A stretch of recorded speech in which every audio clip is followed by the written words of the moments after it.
అయితే AP deputy CM Pawan Kalyan గారు shoulder లో ఉండేటువంటి ఒక సమస్య వల్ల తీవ్రంగా ఇబ్బంది పడుతూ ఆయన చికిత్స చేయించుకోవడం జరిగింది. మనిషి అన్నాక ఖచ్చితంగా ఏదో ఒక ఇబ్బంది వస్తూ ఉంటుంది, ఖచ్చితంగా ఏదో సమస్య ఉంటుంది. హెల్త్ రకరకాల డాక్టర్లు మనం కలుస్తూ ఉంటాం, అది వాళ్ళ పర్సనల్, దాని గురించి ఎవరు డిస్కస్ చేసుకోవాల్సిన అవసరం లేదు. అధికారంలో ఉన్న పార్టీలో ఆయన డిప్యూటీ సీఎం గా ఉన్నప్పుడు అవినీతి చేశాడా, అక్రమాలు చేశాడా, ఎవరినైనా మోసం చేశాడా, ఎవరన్నా డబ్బు పట్టుకెళ్ళిపోయాడా అన్నది అడగడంలో తప్పు లేదు. అంతేగాని వాళ్లకు ఉన్నటువంటి ఇబ్బందులు ఏవైతే ఉంటాయో వాటిని సరి చేసుకోవడానికి హాస్పిటల్కి వెళ్తేనో అక్కడ సర్జరీ చేయించుకుంటేనో మనకెందుకు ఉలుకు? ఎంత దుర్మార్గం ఇది! నేను ఎందుకు మాట్లాడుతున్నానంటే, అంబటి రాంబాబు అడ్డగోలుగా మాట్లాడే అంబటి రాంబాబు, గంట అరగంట సంజు సుక్కు అంబటి రాంబాబు దీని మీద కూడా మాట్లాడుతున్నాడు. ఆరోగ్యం ఇబ్బంది పడుతుంటే హాస్పిటల్కి వెళ్తే అక్కడికి వెళ్ళినటువంటి పవన్ కళ్యాణ్ గారి గురించి కూడా ఎంత దుర్మార్గంగా మాట్లాడుతున్నాడో ఒకసారి వినండి.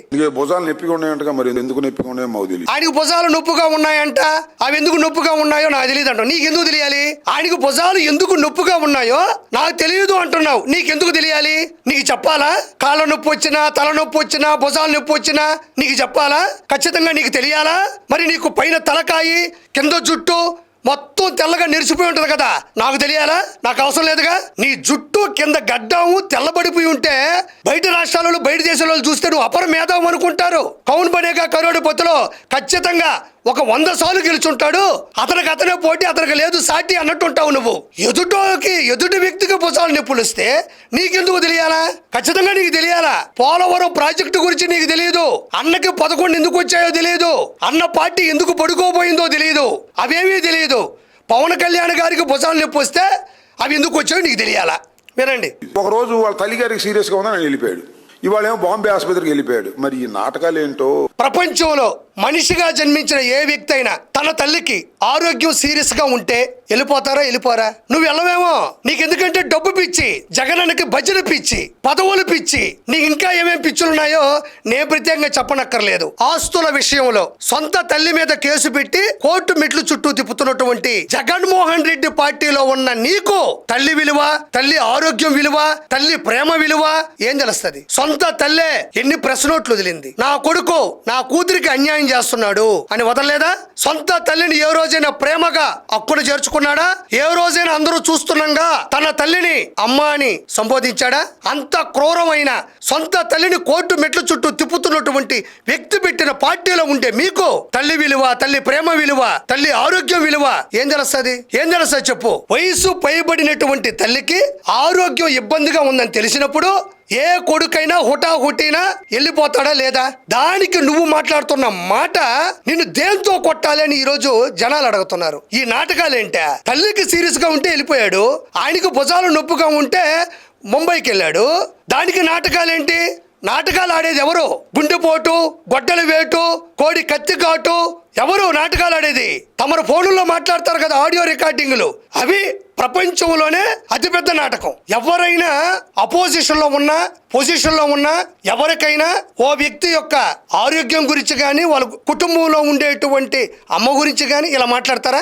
నీకు ఎంత గడ్డి పెడితే నీకు బుద్ధి వస్తుంది? భారతదేశంలో దొరికేటువంటి గడ్డంతా తీసుకొని నీకు తినిపించినా కూడా నీకు బుద్ధి రాదు అనేది ఈ రోజు అర్థమైపోయింది నీకు. మరి ఈ నాటకాలు ఏంటో, వాళ్ళ మధ్యన ఏం జరుగుతుందో మనకేం తెలుసు? మీకే తెలియాలి. ఎవరి మధ్యన ఏం జరుగుతుంది? పవన్ కళ్యాణ్ గారికి షోల్డర్ పెయిన్ వచ్చింది, తీవ్రమైనటువంటి ఇబ్బంది, తట్టుకోలేకపోయారు. వెంటనే ముంబైలో ఉండేటువంటి కోకిలా బెన్, ధీరుభాయ్ అంబానీ గారి సతీప్ అని పేరు మీద పెట్టినటువంటి హాస్పిటల్ అది. అక్కడ ఆయన జాయిన్ అయ్యారు. అది ఎక్కడ పడితే అక్కడ, ఎప్పుడు పడితే అప్పుడు, ఎలా పడితే అలా చేపించుకున్నటువంటి శస్త్రచికిత్స కాదు. అది చాలా సున్నితమైనది. ఓ మంచి డాక్టర్ దగ్గర చేపించుకోవాలి, ఎక్కడ పడితే అక్కడ చేపించుకోలేం కదా మనం. కాబట్టి కోకిలా బెన్ హాస్పిటల్లో ప్రముఖ సర్జన్ దిల్షా పార్దివాలా, ఆయన ప్రముఖ ఆర్థోపెడిక్ సర్జన్, అపాయింట్మెంట్ తీసుకున్నారు, ఆరోగ్యంగా ఉండాలని కోరుకున్నారు. 4 గంటల పాటు సర్జరీ చేశారు. ఇప్పుడు ఆయన దేవుడి దేవుళ్ళు బయటపడ్డారు. దీనికి కూడా దిక్కు దిశానం లేకుండా ముంబైకి వెళ్ళి చేపించుకోవాలా? మరి అన్న జగనన్న లండన్కి వెళ్ళి మందులు తెచ్చుకుంటాడు ఎందుకు? లకిడికాపూర్లో తెచ్చుకోవచ్చు కదా, అమలాపురంలో తెచ్చుకోవచ్చు కదా, పులివెందుల్లో తెచ్చుకోవచ్చు కదా. లండన్కే ఎందుకు వెళ్ళి మందులు తెచ్చుకుంటాడు? అక్కడ దొరకతాయి కాబట్టి. అన్నకున్నటువంటి వ్యాధికి ఆ టాబ్లెట్లు, ఆ మందులు, ఆ చికిత్స లండన్లోనే దొరుకుతుంది కాబట్టి వెళ్తాడు. మరి అవినీతి చేసే వ్యక్తి, అక్రమం చేసే వ్యక్తి, దౌర్జన్యాలు చేసే వ్యక్తి లండన్ పోగాలేంది ప్రజల సంక్షేమం కోసం జీవితాన్నే దారపోసి ప్రతి క్షణం ప్రజల కోసమే బతుకుతున్న పవన్ కళ్యాణ్ గారు ముంబైకి వెళ్ళి సర్జరీ చేయించుకుంటే మీకేం వచ్చింది? దీన్ని కూడా రాజకీయం, దీని గురించి కూడా మాట్లాడడం. నేను అనుకున్నాను దీని గురించి మాట్లాడరేమో అనుకున్నా. నాకు బుర్ర లేదు, బుద్ధి లేదు, ఎందుకంటే మీకు సిగ్గు లేదు కాబట్టి. దీని గురించి మాట్లాడతారా? తల్లికి సీరియస్ గా ఉంటే వెళ్ళాడు, భుజానికి నొప్పి వస్తే ముంబైకి వెళ్ళాడు. కాబట్టి నేను చివరిగా చెప్పేది ఒకటే, అంబటి రాంబాబు అయినా, పేరు నానైనా, కొడాలి నాని అయినా, అనిల్ కుమార్ యాదవ్ అయినా, రోజారెడ్డి అయినా, ఆఖరికి జగనన్న అయినా ఎక్కడ మాట్లాడాలో ఎక్కడ మాట్లాడకూడదో కూడా తెలియని వ్యక్తులు వీళ్ళు.